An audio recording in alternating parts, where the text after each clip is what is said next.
Students, पिछले session में हमने डेटा सबसेटिंग, डेटा सॉर्टिंग के ऊपर डिस्कस किया और वहीं पे मैंने आपको कहा था कि कुछ और टेक्निक्स भी अवेलेबल है गूगल शीट में।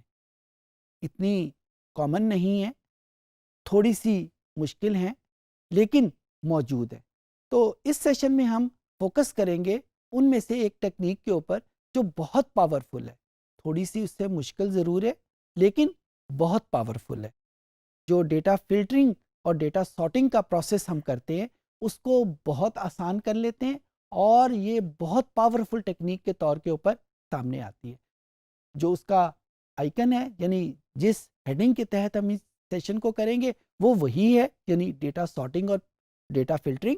लेकिन जो टेक्निक हम इस्तेमाल करेंगे, वो एक डिफरेंट टेक्निक है जिसको हम डेटा पिवटिंग कहते हैं। पिवट का वर्ड जो है, ये अंग्रेज़ी ज़ुबान का वर्ड है।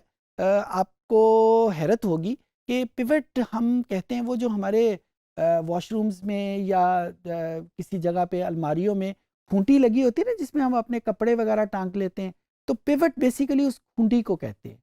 हाँ, ये कॉन्सेप्ट हम डेटा में कैसे इस्तेमाल करेंगे, क्यों हम पिवट कह रहे हैं उसको, वो जब डेटा आपके सामने आएगा तो वहाँ पे मैं आपको मज़ीद तफसील के साथ इसको बताऊंगा कि मैं क्यों पिवट का वर्ड इस्तेमाल करता हूँ, या गूगल शीट इस पर्टिकुलर प्रोसेस को पिवट क्यों कहता है जब हम इसके ऊपर डेटा शीट के ऊपर करेंगे। तो आइए कंप्यूटर के ऊपर करते हैं और डेटा पिवटिंग कैसे करेंगे इसको सीखते हैं। तो ये स्टूडेंट्स हमारे पास वही फाइल है जिसके ऊपर हम अक्सर एनालिसिस करते हैं, कस्टमर डीबेस। और मैं सॉर्टिंग करने जा रहा हूँ यूजिंग डेटा पिवटिंग। कहाँ पे अवेलेबल है? इंसर्ट, जो हमारे पास मेन्यू में आइटम है इंसर्ट, इसको क्लिक किया तो यहाँ पे मेरे पास एक एक आइटम मौजूद है जिसे पिवट टेबल कहते हैं, जो अभी मैंने आपके सामने जिक्र किया था। इसको पिवट टेबल को क्लिक किया और यहाँ पे जो ही मैंने इसका रिज़ल्ट देखा, तो यहाँ पे देखें डेटा रेंज के नीचे उसने ऑटोमेटिकली सेंस कर लिया है कि डेटा A1 से स्टार्ट होता है और EC 5001 तक ये जाता है। यानी ये इसने ऑटोमेटिक हमें ये फैसिलिटी प्रोवाइड की है। अगर हम आज से कुछ वर्जन पहले की बात करें, गूगल शीट के कुछ पहले वर्जन्स की बात करें, तो ये ऑटोमेटिक सेंसिंग मौजूद नहीं थी। ये ऑटोमेटिक सेंसिंग जो लेटेस्ट वर्जन है गूगल शीट का, उसी में अवेलेबल है। लेकिन फिर भी एक बेस्ट प्रैक्टिस है कि हम एक मर्तबा देख लें कि ये जो डेटा इसने ऑटोमेटिकली सेंस किया है, ये रेंज क्या ये ठीक है? हाँ, मेरे मुताबिक तो ये ठीक है, लेकिन एक मर्तबा देखने में कोई हर्ज नहीं। कैसे देखेंगे? यहाँ पे क्लिक करेंगे और यहाँ पे उसके बाद हम डेटा को, अगर इसकी शीट को चेंज करके देख लेंगे कि इसमें डेटा कहाँ से लेकर कहाँ तक मौजूद है। रेंज का आई होप कि आपको कॉन्सेप्ट होगा। वंस जब ये चीज़ हो जाए, उसके बाद जो दूसरी चीज़ हमने देखनी है, जो पिवट टेबल एक नया एनालिसिस यानी सॉर्टेड फॉर्म में हमारे सामने रिजल्ट आ रहा है, वो एक न्यू शीट में बने या उसी शीट में किसी जगह पे वो इंसर्ट हो जाए। मेरी रिकमेंडेशन ये है, और बल्कि गूगल शीट की रिकमेंडेशन भी यही है कि ये न्यू शीट में हो। क्यों न्यू शीट में हो, अभी इसके रिजल्ट आपके सामने आएंगे, बहुत बेहतर आपको भी पता चल जाएगा कि क्यों न्यू शीट में हो। जब हम इसको क्रिएट का बटन प्रेस करते हैं, जो ही हमने क्रिएट का बटन प्रेस किया तो हमारे सामने ये एक टेबल आ जाएगा। इस टेबल में हमारे सामने ये सारे वेरिएबल जो कि कॉलम हेडिंग की फॉर्म में थे वो मौजूद हैं, और फिर उसके बाद इसने कुछ सजेशन दी हुई हैं, और सजेशन के बाद यहाँ पे एक टेबल बना हुआ है जिसमें रोज़ भी हैं और जिसमें कॉलम भी है। अच्छा, इस सजेशन में हम इन रोज़ और कॉलम में जो वेरिएबल ऐड करेंगे वो ऑटोमेटिकली यहाँ पे रोज़ में और कॉलम में चले जाएंगे। देखें, रोज़ और कॉलम के सामने और वैल्यूज़ के सामने ऐड का बटन मौजूद है। अच्छा, अब मैं इस वक्त आपके सामने एक एनालिसिस करता हूँ, और जब उसका रिज़ल्ट सामने आएगा तो फिर उसके बाद मैं आपको समझाऊंगा कि ये पिवट टेबल क्या फंक्शन प्रोवाइड कर रहा है, और फिर हम उसके ऊपर अपनी डिफरेंट एग्जांपल डेवलप करेंगे। मैं सबसे पहले रोज़ में जेंडर का बटन प्रेस करता हूँ, और इस जो ही मैंने जेंडर का बटन प्रेस किया, इसने क्योंकि मैंने रोज़ को क्लिक किया था तो रोज़ में जो जेंडर की 2 कैटेगरीज़ थी उसने ऑटोमेटिकली उसको सेंस करके 0 और 1 की फॉर्म में लिख लिया। तो पहला लेसन जो यहाँ पे आप सीख रहे हैं कि अगर हम किसी कैटेगोरिकल वेरिएबल को हम रोज़ में या कॉलम में पिवट टेबल में क्लिक करते हैं, सेलेक्ट करते हैं, तो पिवट टेबल ऑटोमेटिकली उसकी जो सब कैटेगरीज़ हैं उसको सेंस करके उसको लिख लेता है। और हमें ऑप्शन क्या करता है कि क्या इसको असेंडिंग ऑर्डर में करना है। असेंडिंग ऑर्डर का मतलब है कि छोटी वैल्यूज़ पहले आएंगी, बड़ी वैल्यूज़ बाद में आएंगी। यहाँ पे आप देखें 0 पहले लिखा हुआ है, 1 से छोटा होता है, लिहाजा ये असेंडिंग ऑर्डर। अच्छा, उसके बाद हमने क्या किया, वैल्यूज़ पे भी यही जेंडर हमने क्लिक कर दिया और यहाँ पे जो ऑप्शन हमें दे रहा है वो सम का ऑप्शन दे रहा है, मैंने इसको काउंट के ऑप्शन पे क्लिक कर दिया। अच्छा, अभी मैंने आपको कहा कि मैं पहले ये फंक्शन परफॉर्म कर लूँ, फिर उसके बाद आपको बताऊंगा कि ये फंक्शन कर क्या रहा है। ये टेबल मेरे सामने मौजूद है। इस टेबल में क्या है, हमने सबसे पहले इसको पिवट टेबल का नाम दिया। इस पिवट टेबल में हमने रोज़ में जेंडर का वेरिएबल प्रोवाइड किया और इस जेंडर के वेरिएबल में उसने सब कैटेगरीज को ऑटोमेटिकली सेंस करके लिख लिया। उसके बाद दूसरे नंबर के ऊपर जो वैल्यूज़ का बटन था हमारे पास, उस वैल्यूज़ में भी मैंने जेंडर ही को ऐड किया और जेंडर को ऐड करने के बाद जो मैंने चेंज किया वो काउंट के नाम के ऊपर चेंज कर दिया। तो इसने क्या किया कि 0 का कितना काउंट था और 1 का कितना काउंट था वो मेरे सामने लिख दिया। 0 किसको कह रहा था, मेल को। 1 किसका कोड है, फीमेल का।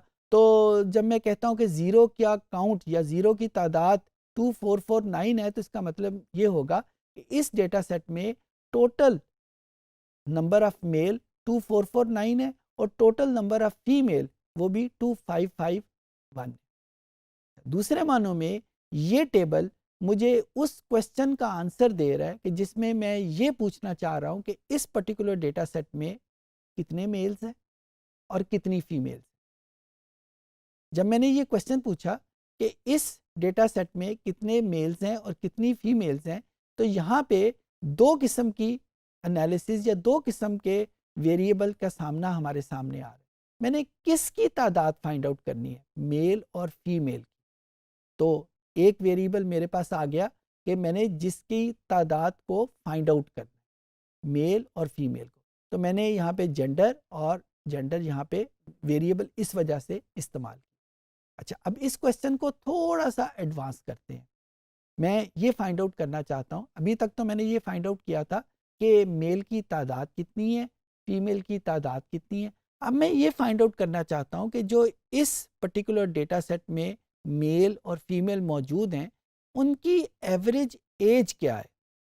मेरे क्वेश्चन को गौर कीजिएगा, मैं ये नहीं देखना चाहता कि मेरे कंप्लीट कस्टमर उनका एवरेज क्या है, ये हमने किसी पिछले सेशन में कर लिया।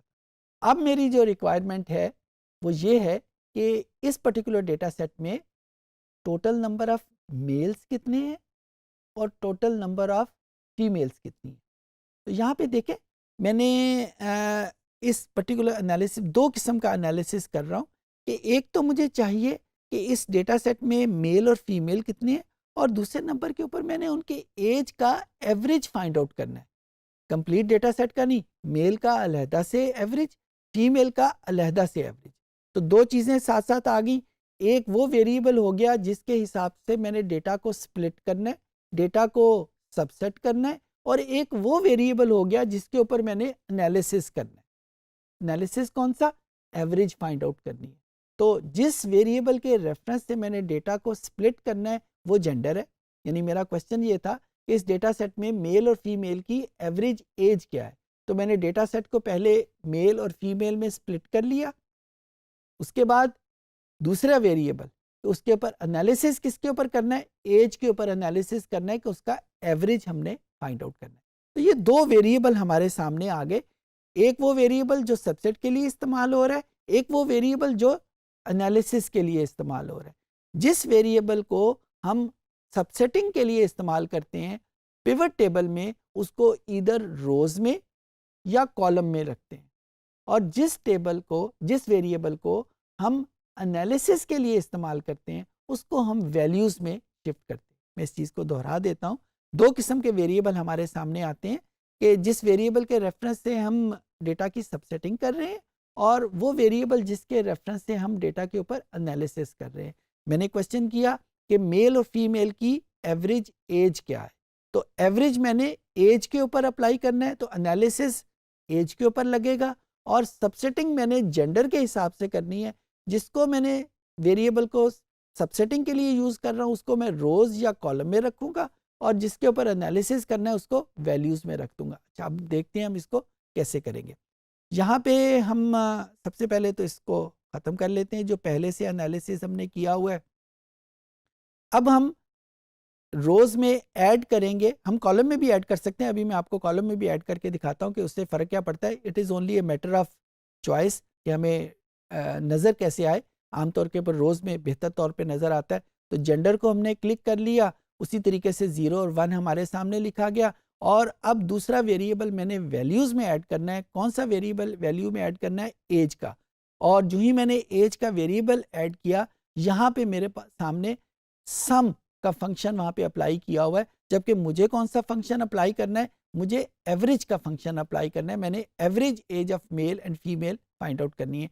तो मैं यहाँ पे इस एरो को क्लिक करूँगा और यहाँ पे मेरे सामने एक ऑप्शन एवरेज की मेरे सामने आ जाएगी। सो ये जो ही मैंने एवरेज किया तो यहाँ पे मेरे सामने जो वैल्यू लिखी गई कि 0, जेंडर जब 0 था तो उसकी एवरेज एज क्या थी? 47.03, और जब जेंडर 1 यानी फीमेल था तो उसकी एवरेज एज क्या थी? 46.84।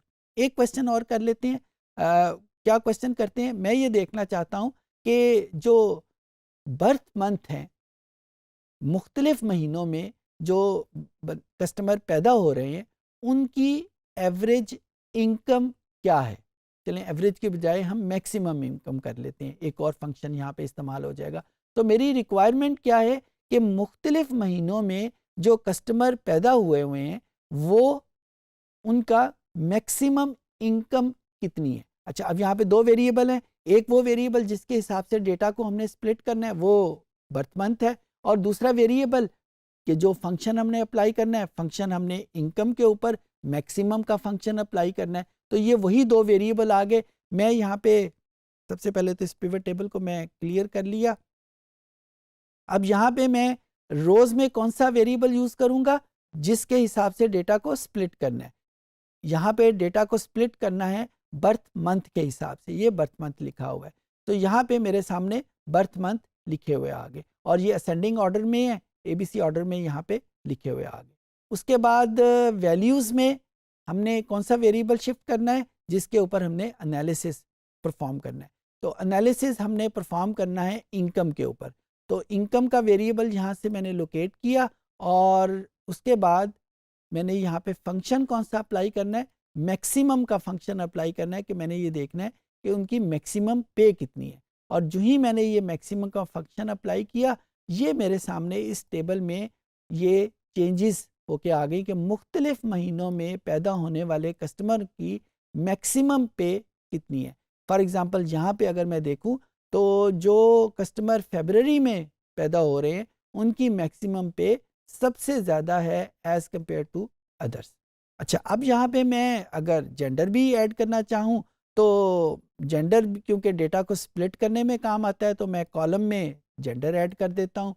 यहाँ पे अब मैंने दूसरा वेरिएबल जेंडर इसमें ऐड कर दिया और यहाँ पे जेंडर मुझे बता रहा है कि अब ये मैंने क्योंकि कॉलम में रखा है तो मुझे वो दोनों कॉलम में 0 और 1 के फॉर्म में मुझे वो वैल्यूज़ को बता रहा है।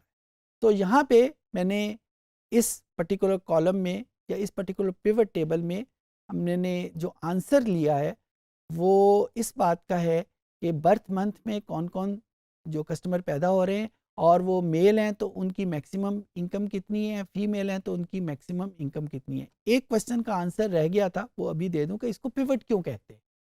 पिवट इस वजह से कहते हैं कि पूरा डेटा इन दो वेरिएबल के हिसाब से अरेंज हुआ है। तो अगर मैं इन दो वेरिएबल को वो खूंटी का नाम दे दूं तो ये दो वेरिएबल है कि पूरा डेटा इन दो खूंटियों के ऊपर बंधा हुआ है, तो इस वजह से इसको पिवट टेबल कहते हैं। ये एक टर्म है, इसके बनाने वाले ने इसका नाम ये रख दिया तो हम भी यही नाम यूज़ करेंगे, पिवट टेबल। तो इस तरीके से हम इसको डेवलप कर लेंगे। I hope things would be understandable for you. जी, तो हमने अपने सेशन में सीखा कि डेटा पिवटिंग कैसे करते हैं। डेटा पिवटिंग जैसे मैंने आपको बताया कि सॉर्टिंग और फिल्टरिंग का एक और लेकिन बहुत पावरफुल टेक्निक है, और ये हर उस जगह पे इस्तेमाल होती है जहाँ पे हमने डेटा की सबसेटिंग करनी हो या सॉर्टिंग करनी हो। आई होप कि आप इस टेक्निक को इस्तेमाल करना सीख गए हों।